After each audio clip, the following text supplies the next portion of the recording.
Kenapa perusahaan sebagian besar yang mau melakukan transformasi atau perubahan itu 80% gagal?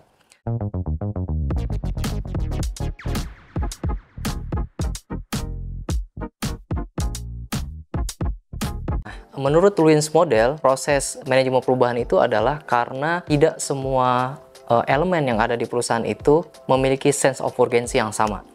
Sehingga antar tiap level di organisasi itu tidak memiliki persepsi yang sama. Jadi sangat bisa mereka terpaku atau terfokus kepada silo mentality mereka. Jadi mereka hanya bekerja di masing-masing kotak-kotak unit atau industrinya mereka atau di departemen mereka masing-masing, tapi mereka minim sekali berkolaborasi. Jadi dalam proses manajemen perubahan, Lewins mengatakan yang pertama yang harus dilakukan oleh organisasi atau institusi itu adalah melakukan apa yang disebut unfreezing. Apa sih unfreezing? Unfreezing itu adalah proses di mana disitulah dimunculkan self urgency. Artinya akan ada chaos di situ ya. Semua orang harus dilatih bahwa kita perlu berubah, sense of crisis-nya harus muncul, harus keluar dari zona nyaman. Nah, once ini udah selesai di proses unfreezing atau mencairkan ini, dan baru institusi atau organisasi bisa bergerak moving untuk ke arah yang mereka ingin tuju. Nah, di proses inilah perdebatan tentang self urgency itu tidak terjadi lagi, tapi mereka udah sama-sama sepakat untuk menuju ke perubahan itu.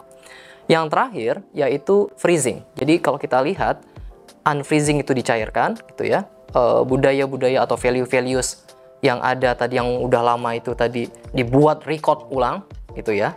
Setelah itu di record ulang, dan mereka baru membuat milestones, mau pindah kemana. Itu yang diproses moving.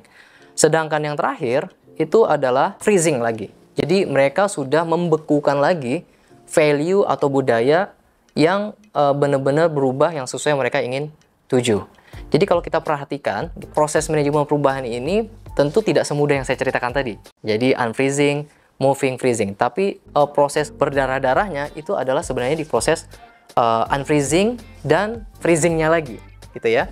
Karena di unfreezing ini tentu orang punya banyak sekali keinginan, persepsi. Nah, disitulah peran leader di setiap level bisa mengkomunikasikan dan bisa membantu institusi atau membantu timnya untuk benar-benar removing obstacles untuk berubah itu. Karena biasanya orang nggak mau berubah itu karena ada obstacles gitu ya, atau dia harus keluar dari zona nyaman. Proses itu yang harus dilakukan sehingga mereka tidak terjebak dalam comfortable zone atau zona nyamannya mereka.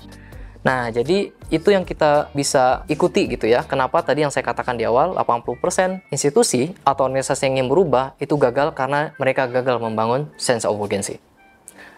Video detailnya bisa Anda pantengin terus di channel ini.